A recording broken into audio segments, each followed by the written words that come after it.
إن الحمد لله نحمده ونستعينه ونستغفره ونعوذ بالله من شرور أنفسنا ومن سيئات أعمالنا من يهده الله فلا مضل له ومن يضلل فلا هادي له وأشهد أن لا إله إلا الله وحده لا شريك له وأشهد أن محمدا عبده ورسوله أما بعد يا أيها الذين آمنوا اتقوا الله حق تقاته ولا تموتن إلا وأنتم مسلمون.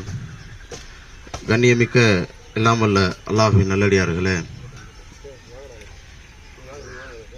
அல்லாஹ்வினுடைய தூதரவர்கள்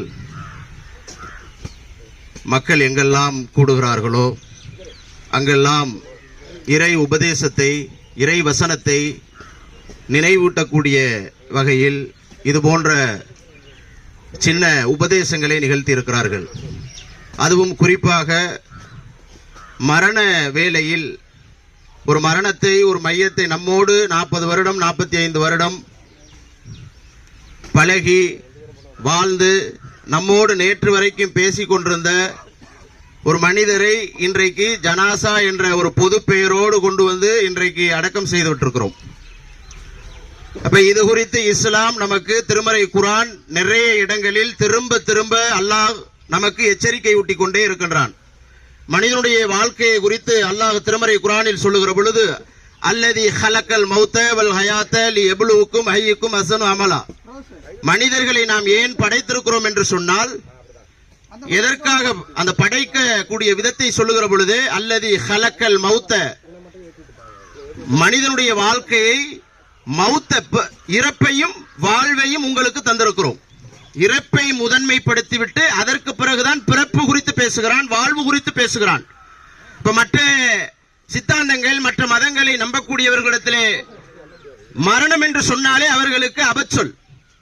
ஆனால் முஸ்லிம்களுக்கு, ஒரு முஸ்லிம் படுக்கை அறைக்கு செல்லுகிற பொழுது மரணத்தை நினைவு கூறிவிட்டு விட்டுத்தான் செல்ல வேண்டும். மீண்டும் தூக்கத்திலிருந்து காலையில் எழுகிற பொழுதும் மரணத்திலிருந்து அல்லாஹ் என்னை காப்பாற்றி விட்டான் என்கின்ற புகழை சொல்லிவிட்டுத்தான் எழும்ப வேண்டும். அப்ப சதா 24 மணி நேரம் ஒரு முஸ்லிம் மரணத்தை நினைவு கூறிக்கொண்டே இருக்க வேண்டும். அதனால்தான் அல்லாஹ் திருமறை குர்ஆனில் நிறைய இடங்களில் மரணம் குறித்து பேசிக்கொண்டே இருக்கிறான்.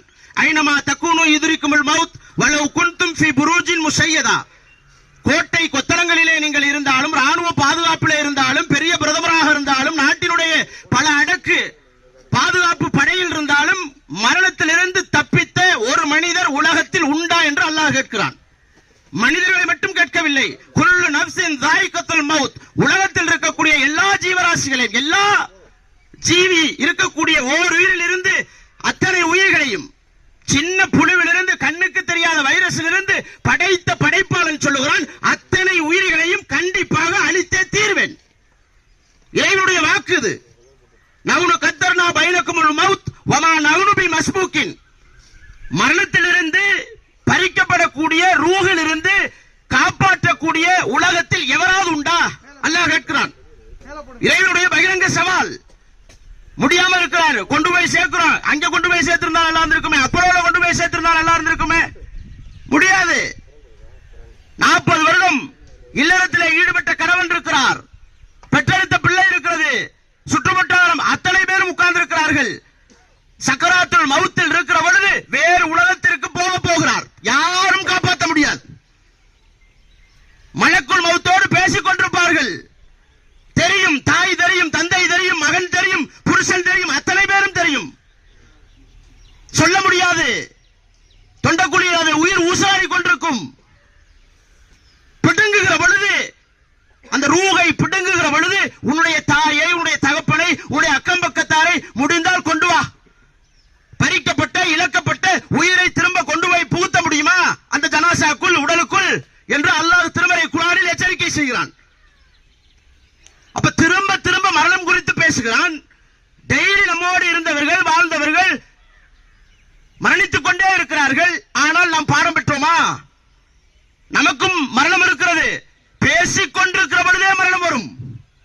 நேற்று வரைக்கும் இருந்தார், இன்றைக்கு முடிந்து விட்டது. இதே போல எத்தனை மரணங்கள் தொடர்ந்து கொண்டே இருக்கிறது. ஆனால் அவருடைய நிலை சிந்திச்சு பார்த்திருக்கோமா? இந்த நேரத்தை, வாய்ப்பை, வருடத்தை எத்தனை காலம் நாம் வீணடித்திருக்கிறோம். 60 வயசாயிருச்சு, 50 வயசாயிருச்சு, 40 வயசாயிருச்சு. நம்முடைய அமல்கள் மரணத்திற்கு பிறகு இப்ப பிழைச்சு வச்சுட்டோம். இதற்கு பிறகு அவருடைய வாழ்க்கை, மறுமைக்கு பிறகு இங்கு ஒரு வாழ்க்கை இருக்கிறது. யார் உலகத்தில் நல்ல அடியாராக வாழ்ந்தார்களோ, அல்லாஹ்வை மட்டும் ஒட்டுமொத்த உலகத்தையும் படைத்த படைப்பாளனை மட்டும் வணங்கி யார் இருக்கிறாரோ, இப்ப நாம போவோம்ல, கடைசி மனிதர் இந்த இடத்தை விட்டு போகிற பொழுது அங்கே கேட்கப்படும், மன் ரப்புக்க, உன்னுடைய இறைவன் யார்?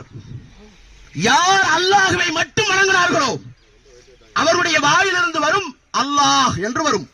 யாரெல்லாம் முஹைத்தீனை வணங்கினார்களோ முஹைத்தீன் என்று வரும். முடிந்து விட்டது கதை.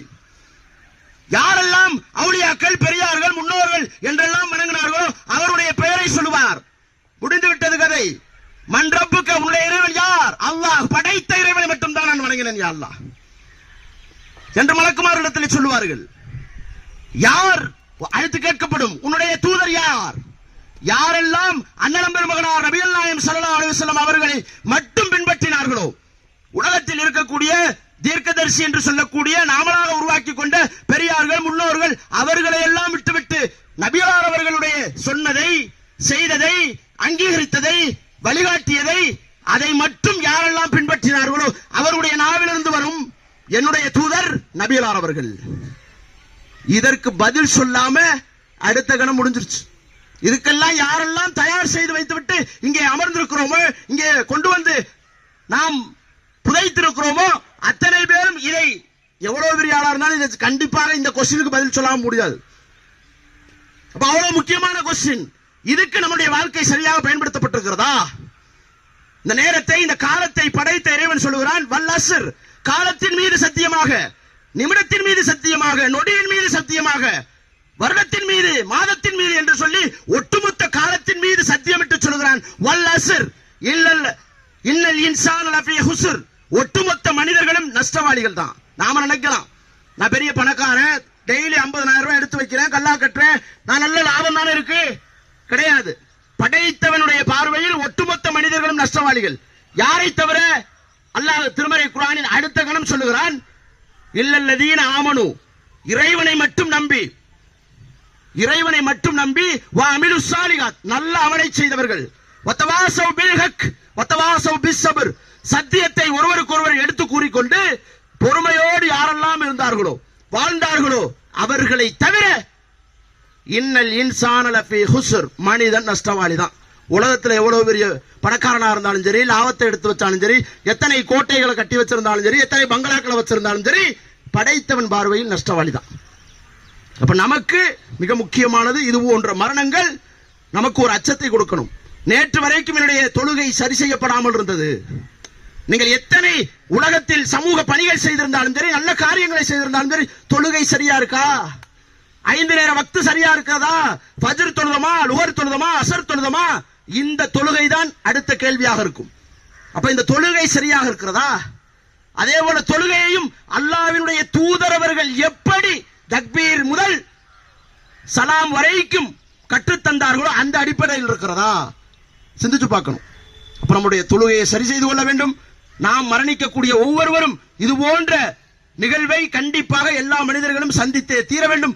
அதற்கு முன்பு நாம் நல்ல அமல்களை செய்து சக மனிதர்களிடத்திலே பாவம் செய்திருந்தால், துரோகம் செய்திருந்தால் அவர்களிடத்தில் நேரடியாக போய் பாவ மன்னிப்பு கேட்டுக் கொள்ளுங்கள். உலகத்தில் வாழுகிற பொழுதே அண்ணன் தம்பியோட உலகத்தில் பெரிய அளவுக்கு வாழ்ந்து மரணிச்சிருப்பான். ஆனா அண்ணன் தம்பியோடு சண்டை போட்டிருப்பான், பேசிக்கொள்ளவே மாட்டான், பல பகைகள் இருக்கும். அப்ப அதெல்லாம் சரி செய்ய வேண்டியது இது மாதிரி மரணம் தான். நாளைக்கு இருக்குமா நிச்சயம் இல்லையே. அப்படிங்கறத உணர்ந்து நம்முடைய வாழ்க்கையை சரி செய்து கொள்ள வேண்டும். அதே போல அல்லாஹ்வுடைய தூதரவர்கள் மரணத்திற்கு பிறகு, இந்த அடக்கத்திற்கு பிறகு அவர்களுக்காக நாம் பிரார்த்தனை செய்ய வேண்டும். நம்மளுடைய பிரார்த்தனை போகும். அவர் எவ்வளவு காசு வச்சிருந்தாலும் போகாது. எல்லா கம்யூனிகேஷன் கட்டு. உலகத்துல இன்னோட முடிஞ்சு போச்சு. மௌத்தா போனவருக்கு உண்டான கம்யூனிகேஷன் அவ்வளவு அவுட். நாம் கேட்கக்கூடிய பிரார்த்தனை போகும். அதே போல 3 விஷயம் போகும். நல்ல சாலிகான பிள்ளையை பெற்று வைத்திருந்தால், கடைசி வரைக்கும் பிரார்த்தனை செய்யக்கூடிய பிள்ளை இருந்தால், அந்த பிரார்த்தனை அவருக்கு கடைசி வரைக்கும் போகும். சதகத்துல் ஜாரியா, நல்ல காரியங்களுக்கு, நிலையான காரியங்களுக்கு அள்ளி கொடுத்திருந்தால் அது போகும். உலகத்தில் பிற மக்கள் கடைசி வரைக்கும் நீடித்து நிற்கக்கூடிய கல்வியை கொடுத்திருந்தால் அது போகும். இந்த 3 தவிர பாக்கி எல்லா கம்யூனிகேஷனும் கட். இப்ப புதைச்சு வச்சிருக்கோமே, அவருடைய கணவர் போய் உள்ள போய் உட்கார முடியுமா? முடியாது. மகன் போக முடியுமா? முடியாது. நாம் போக முடியுமா? முடியாது. அவ்வளவுதான். இதை உணர்ந்து நம்முடைய வாழ்க்கையை அல்லாஹ்விற்கும் அல்லாஹ்வுடைய தூதரவர்களுக்கும் முழு கட்டு அடிபணிந்தவர்களாக நம்முடைய வாழ்க்கையை அமைத்துக் கொள்ள வேண்டும். இறுதியாக அவர்களுக்கு உங்களுடைய பாவ மன்னிப்பு பிரார்த்தனையை தனித்தனியாக கேளுங்கள். அதுதான் நபிகளார் அவர்கள் காட்டி தந்த சுன்னா. அது அடிப்படையில் நாம் கடைசி வரைக்கும் வாழ்வோமாக. அஸ்ஸலாமு அலைக்கும் வரஹ்மத்துல்லாஹி வபரகாத்துஹு.